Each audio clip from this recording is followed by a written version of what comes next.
हुकूमत ने फ़ैसला किया है कि आर्मी चीफ़ की गिरां कदर खिदमात के बाद उन्हें फ़ील्ड मार्शल के ओहदे पर तरक्की दी गई है।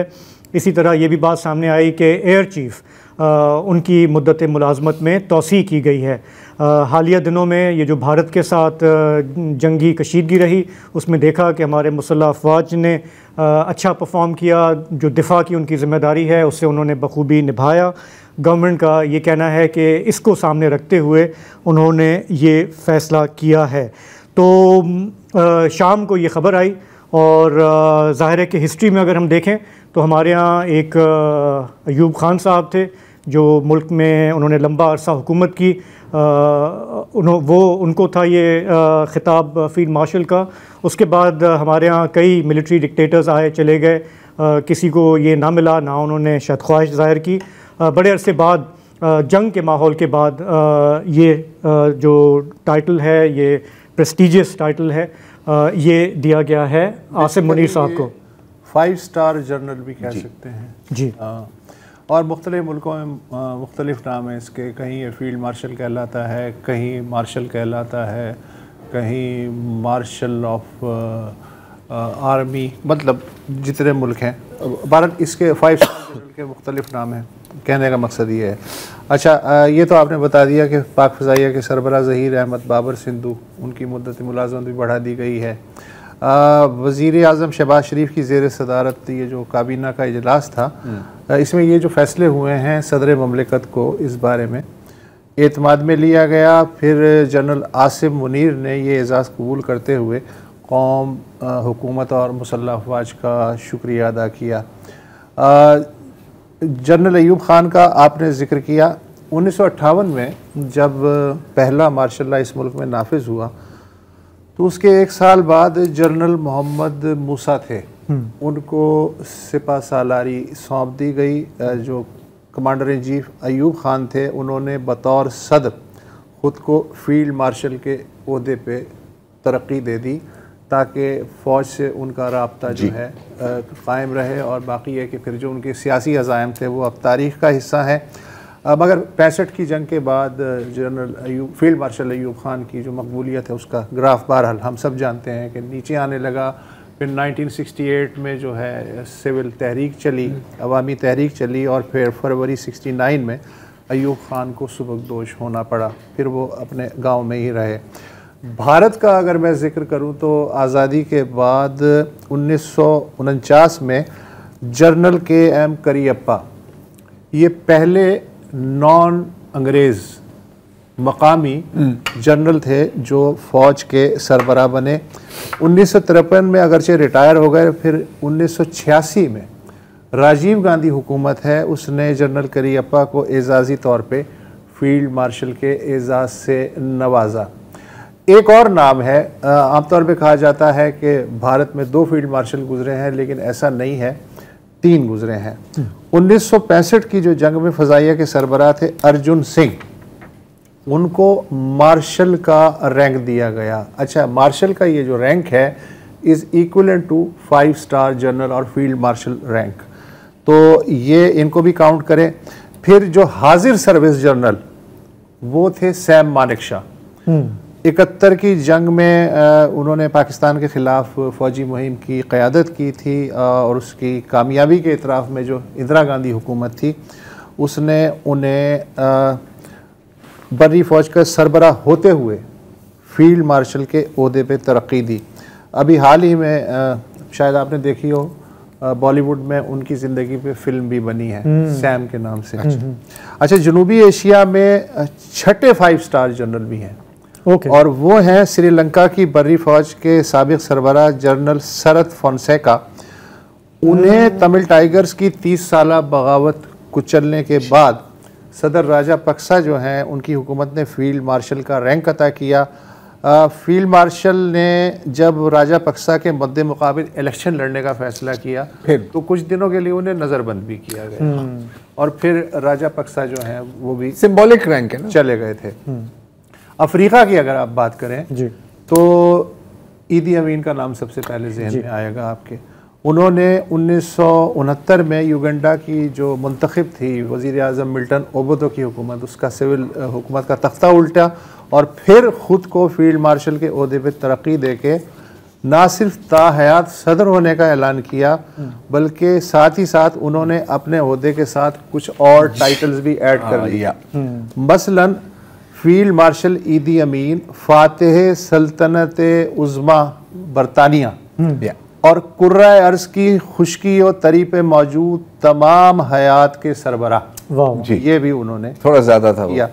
अच्छा, बहरहाल ईदी अमीन का ना बैजेस उनके यूनिफॉर्म, वेल ईदी अमीन क्लासिक है, ये कम है। ईदी अमीन का 2003 में बहालत जिला वतनी जद्दा में इंतकाल हुआ। जी। शुमाली अफ्रीका का सबसे बड़ा अरब मुल्क है मिस्र। जून 1967 में इसराइल ने ज़ाहिर है अचानक हमला किया, तो उस वक्त जमाल अब्दुल नासिर मिस्र के सदर थे और फ़ौज की कमान फील्ड मार्शल अब्दुल हकीम आमिर के हाथ में थी। 5 दिन की जंग में ज़ाहिर है उनकी पूरी एयरफोर्स जो है वो तबाह हो गई और वो एक तरह से शिकस्त हुई। तो इस शिकस्त के बाद फील्ड मार्शल आमिर ने कोर्ट मार्शल के खदशे से बचने के लिए खुदकुशी कर ली।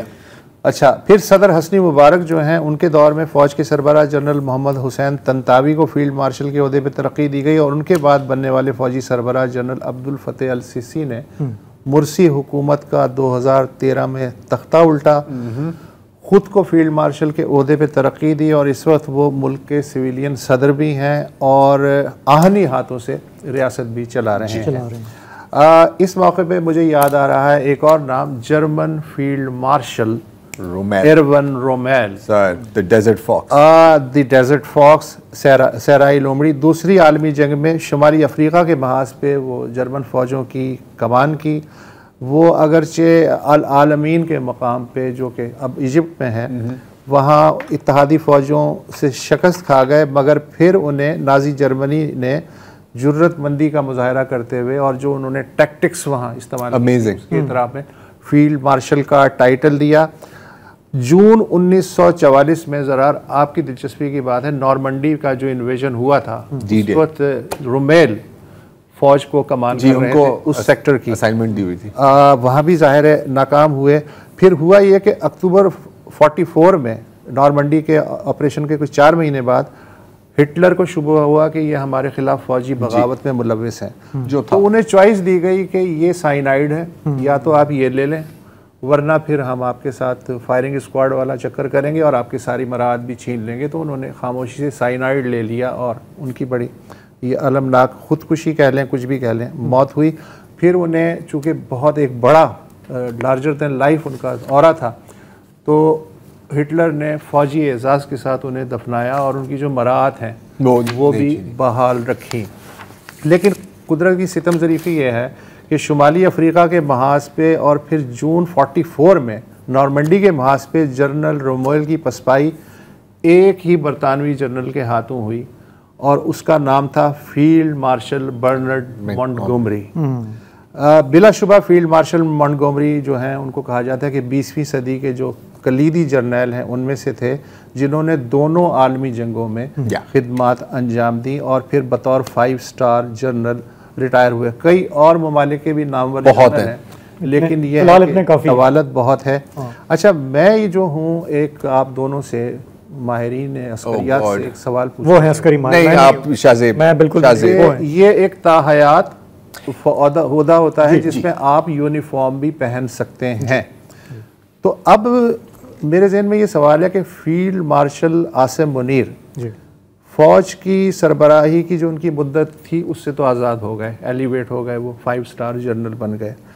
तो इस हैसियत में क्या वो गैर मुय्यना मुद्दत तक फौज की रहनुमाई कर सकते हैं या नहीं? That is an excellent question जिसका अभी मेरे पास तो कम से कम कोई जवाब नहीं है। ये मैं इसको थोड़ा सा यूं देख रहा हूँ कि कानून तो पास हो गया है। हाँ, मतलब कौन सा कानून? नहीं, वो वाला मिसाल दे रहा हूँ, मिसाल दे रहा हूँ, okay. कोई भी कानून यार, कानून पास हो गया है लेकिन उसकी अभी ना वो बाय लॉज और रूल्स नहीं बने। हाँ, तो क्योंकि हमारे पास एज सच कोई इसकी प्रेसिडेंट नहीं है, आई मीन वो जनरल अयूब की प्रेसिडेंट है, तो हमें ये नहीं पता कि जनरल अयूब ने भी वो जनरल मूसा को दे दिए थे ना। ठीक है, लेकिन हाँ अगेन, लेकिन हमें ये नहीं पता कि ये प्योरली सेरेमोनियल है हाँ, प्योरली एक थैंक यू है, एक सल्यूट है फॉर सर्विसेज रेंडर्ड, या फिर इसमें कोई एक्चुअल कमांड स्ट्रक्चर में आप नहीं है, ऑपरेशनल आपकी अथॉरिटी कोई ज्यादा नहीं हो रही है एट द मोमेंट। हाँ, अब उसको भी चेंज कर सकते हैं। वही मैं रूल्स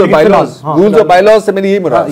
ये भी कहा जाता है कि जो फील्ड मार्शल है वो एक तरह से तीनों जो ब्रांचेस हैं फौज की, उनका सरबराह होता है। लेकिन यहाँ सवाल पैदा होता है कि हमारे पास तो already joint chief of staff committee मौजूद है, उसका सरबराह भी होता है। लेकिन देखिए, अब ये उससे भी ऊपर हो गए ना, क्योंकि जॉइंट चीफ्स और आर्मी चीफ दोनों 4 स्टार हैं। लेकिन अब आप हो गए 5 स्टार, मतलब आपका कोई सानी नहीं है मुसल्लह अफवाज में। इसमें देखें, जब भी किसी को तरक्की मिलती है, कोई नौकरी मिलती है, तो बहुत सारे लोग खुश होते हैं, लेकिन कुछ लोग जलते भी हैं ना। सो हमें ये पता है कि अब से चंद माह पहले तक हमारे यहाँ जो अपोजिशन का एक मूड था, जिस तरह से उन्होंने टारगेट किया आर्मी को, आर्मी चीफ को, पूरी एक कैंपेन चली सोशल मीडिया पे, रिडिक्यूल किया गया, डिफेम किया गया, वो बातें हुई जो हमने पहले कभी नहीं देखी। हालांकि हमारे पास एक से एक जालिम डिक्टेटर गुजर गए हैं, लेकिन हमने वो नहीं देखी पहले जो हमने इस दफ़ा देखी। वो एक मूड था। उसके बाद ये भारत पाकिस्तान का पूरा मसला आता है, जिसमें हमारी परफॉर्मेंस सामने आती है। एक जनरल फीलिंग है कि हमारे मुसल्लह अफवाज ने अपना वो रोल प्ले किया जो उनका काम बनता है, जो उनकी जिम्मेदारी है, उन्होंने कुर्बानी भी दी। तो एक सेंटिमेंट काफ़ी चेंज हुआ, जिसके बाद से ये बात समझ में आती है कि हमारी सिविलियन गवर्नमेंट, हमारी आर्म्ड फोर्सेस जो कि एक पेज पे हैं, चल रहे हैं, वो उस अलायंस को और पक्का करें। और उसमें जो अपोजिशन अगर कहीं पे कुछ करना चाहती थी, तो फिलहाल उनको और आपने कोने पे डाल दिया। सोशल मीडिया पे जैसे हर तरह की बात चलती है, मैं देख रहा था कि जो जलने वाले हैं वो अपनी बात कर रहे थे, लेकिन दूसरी साइड पे ये भी कहा जा रहा था कि हम जितने उतार चढ़ाव से होते आए हैं, सिविल मिलिट्री देखते आए हैं, एक कहीं पे शायद थोड़ी सी नाइव आप कह लें, एक ऑप्टिमिज्म है कि शायद इससे ये जो करंट सेटअप है ये और स्टेबल हो जाए। शायद ये जो सिविलियन गवर्नमेंट है, इसके इक़्तिदार को भी शायद तूल मिले, वो स्टेबिलिटी आ जाए कि ये उखाड़ पिछाड़ का सिलसिला ख़त्म हो जाए। लेकिन आखिरी बात मैं सिर्फ कहूँगा कि जिस वक्त इमरान खान साहब बाजवा साहब को एक्सटेंशन दे रहे थे, शायद उस वक्त उन्हें भी यही ख्याल था कि मैं महफूज हूँ। लेकिन उसके बाद अब वो ये कहते हैं कि जी जो बाजवा साहब का पहला दौर था 3 साल, वो अलग था, जो सेकंड दौर था वो बिल्कुल अलग था। तो अपने जगह पे ये बात सही है कि ठीक है, अगर आप समझते हैं कि आपके कमांडर्स ने, सोल्जर्स ने कुर्बाना दी है, अच्छी परफॉर्मेंस दी है, तो उनको आपको सराहना चाहिए। और उसमें मैं तो भी देखना चाहूँगा, अब ये ऐलान करना चाह रहे हैं कि हमारे air force, they really deserve and they are often उनको शायद उतना क्रेडिट नहीं मिलता जितना मिलना चाहिए। हम देखना चाहेंगे बहुत क्रेडिट उनको भी मिलना चाहिए, बहुत क्रेडिट मिलना चाहिए। इसके साथ साथ मैंने आपकी बात में, और अब एक 4 स्टार जनरल की सीट भी खाली हो गई इनकी एलिवेशन से, तो अब देखना ये कि वहाँ कोई आता है या क्या होता है। हाँ, और ये भी देखना होगा ना कि एक सेरेमोनियल रोल को आप एक ऑपरेशनल रोल में तब्दील करेंगे या नहीं करेंगे, ये एक सवाल है। आपने जो भी बात की ना ऑपोजिशन वगैरह वगैरह, तो एक जहन में ये भी ख्याल आता है कि अभी हाल में आपने देखा होगा नजम सेठी साहब ने कुछ कहा था, वो ये मतलब उसका निचोड़ ये है कि कोई बातें हो रही हैं, पीछे कुछ पक रहा है, मतलब बेसिकली कि इमरान खान साहब को ब्रीफिंग कोई दी है कि अगर आप ये हो जाए वो हो जाए। अच्छा, अब ये मुझे पता है 1000 बार ये बात हुई है, कुछ लोग इसको डिनाई कर रहे हैं, कुछ लोग डिनाई कर रहे हैं। तो एक ये भी हो सकता है कि हुकूमत के जहन में ये बात आई कि यार मतलब हम और भी करीब हो जाते हैं, ताकि कोई बीच में हमारे बीच में कोई दुनिया पैदा करने की कोशिश ना करे, हम मतलब 1 सेंटीमीटर की दूरी भी ना, हम शाना बशाना खड़े हो जाए। तो इट्स अ पॉसिबिलिटी, लेकिन हो सकता है इसकी बिल्कुल पॉलिटिकल मोहरा हो सकता है ना, दिस इज ऑल प्योरली हो सकता है मिलिट्री एंड डिफेंस हो सकता है। मैं भी बेटे कर रहे हैं, ये तो आने वाला वक्त ही, ये तो आने वाला अगले जो 48 घंटे है ना, वो बहुत अहम, इंतहाई अहम है। तो चलें, हमारे यहाँ एक नई तारीख रकम हो रही है। अयूब खान साहब के बाद एक हमारे पास एक और नए फील्ड मार्शल हैं। सॉरी, बोले हमने कभी इस मुल्क में प्रेसिडेंटेड टाइम्स देखी है? अनप्रेसिडेंटेड टाइम तो हम बड़े देख रहे होते हैं। इधर तो एक मेरी उम्मीद है कि किसी दिन मैं कोई प्रेसिडेंटेड एक प्रेसिडेंट है। ओके, चलो ठीक है, चलो सही है, ठीक है, मतलब सिविलियन हुकूमतें कितनी डिसमिस हुई हैं, ये भी तो ये भी